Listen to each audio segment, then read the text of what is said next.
Takfiri and Muslim brothers escalate their crimes, and the Egyptian government continues to impose the rule of law and to spread security. And the Syrian army controls the mountain of Ishaya and the surrounding area after killing the terrorists there and capturing their weapons. Thousands of people take part in protest demonstrations in various areas of Al-Bahrain against the policies of its ruler of Al-Khalifa family.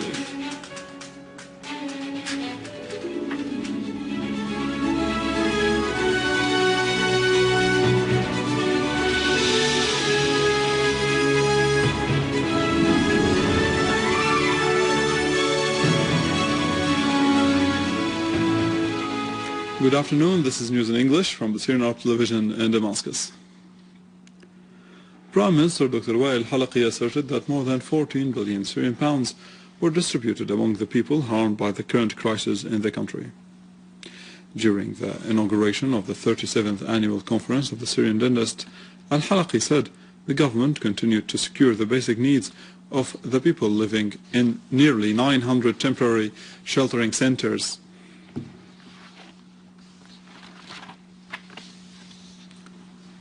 Iraqi Prime Minister Noor al-Maliki renewed Iraq's support for the efforts to find a political solution to the crisis in Syria through dialogue.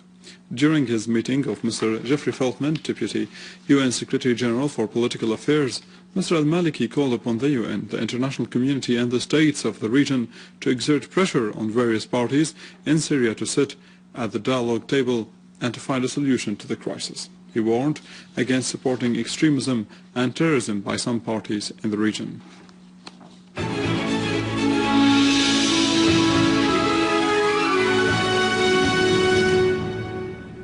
In field developments and in the northern countryside of Latakia, units of the Syrian Arab Army controlled the mountain of Ishaya and the surrounding areas, killing and wounding the last group of terrorists who were fortified there. A Syrian Arab Army unit also confiscated their weapons and ammunition and diffused explosive devices which they planted in this area. Units of the Syrian Arab Army restored security to several villages in Latakia countryside and pounded their hideouts, killing dozens of them, mostly non-Syrians. A military source said that the dead terrorists included Abu Abdullah al-Maduki, Hamza and Usama al-Maslati of Tunisian nationality, in addition to Ahmad Nishan. During the inspection operations in several villages, the Syrian Arab Army unit found large amounts of weapons, ammunition and Turkish-made medical compounds.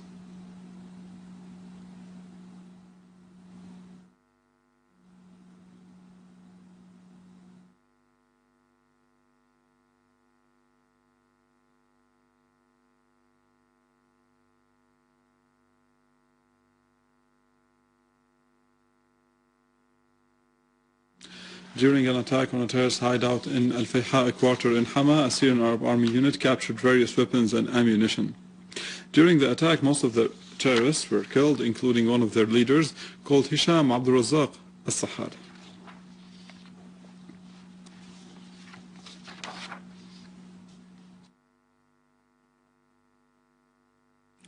Units of the Syrian Arab Army in the farms of Douma in Damascus countryside killed Ratib Serawel, the leader of the terrorist gang, and most of his followers.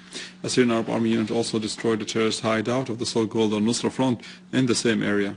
The army also dealt a heavy blow to terrorist gangs near the schools of Halasta, inflicting heavy casualties among them. A Syrian Arab Army unit also continued to chase the terrorists of Al-Nusra Front in Al-Ziyabiya and Daraya, destroying their hideouts and killing many of them. In the framework of targeting infrastructure and public and services facilities, an armed terrorist group yesterday attacked gasoline and diesel tanks in Hasake, leaving great damage on them and causing heavy losses. Manager of the Mahruqat fuel company in Hasake, Mahmoud Sheikh, said that the terrorist attack resulted in heavy material damage to a tank that contained 500,000 liters of diesel and caused a big fire, noting that none of the workers was harmed. He pointed out that the firefighters put off the fire, although they were targeted by the terrorists in an attempt to force them not to reach the site.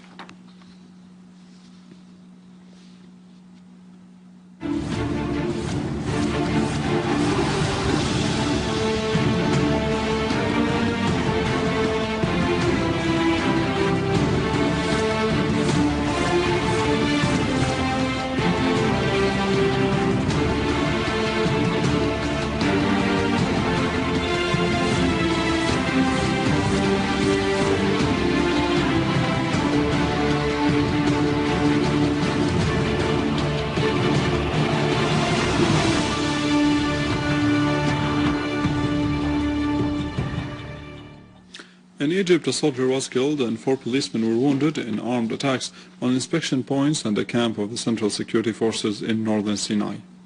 The Ministry of Interior said that nearly 400 persons were detained inside a mosque in central Cairo. They included 3 Irish persons, a Turk and a Syrian. They are under investigation. The occupation of the mosque led to the discovery of some automatic weapons, cocktail molotovs, and a large amount of ammunition in that mosque. An Egyptian security source said that the number of victims among the policemen during the disturbance created by the Muslim Brotherhood in the last 5 days rose to 70 dead people.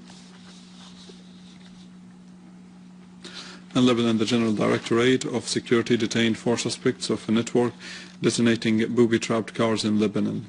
One of those cars was observed by the General Directorate of Security and inspected by an expert. Security sources said yesterday that a booby-trapped car was found carrying nearly 250 kilograms of explosives to the south of Beirut near the municipality of An-Nami.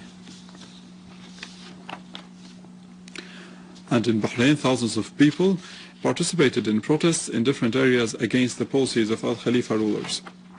The protests were part of the activities of the capital of the revolution, which took place amid heavy security measures by Bahraini security forces. The demonstrators demanded a political reform and chanted slogans condemning the repressive policies and practices of the Bahraini regime, stressing their determination to continue their protest until they meet their demands, despite the campaign of arrests carried out by the security forces of Al Khalifa. In turn, the Bahraini opposition warned the rulers against betting on the escalating violence in the country in order to increase their violations of human rights in Bahrain. And with this we end our news for today. More details on our website in English, www.syriaonline.sy. Stay with us. After the break, the latest in the world of economy and finance in our economic news.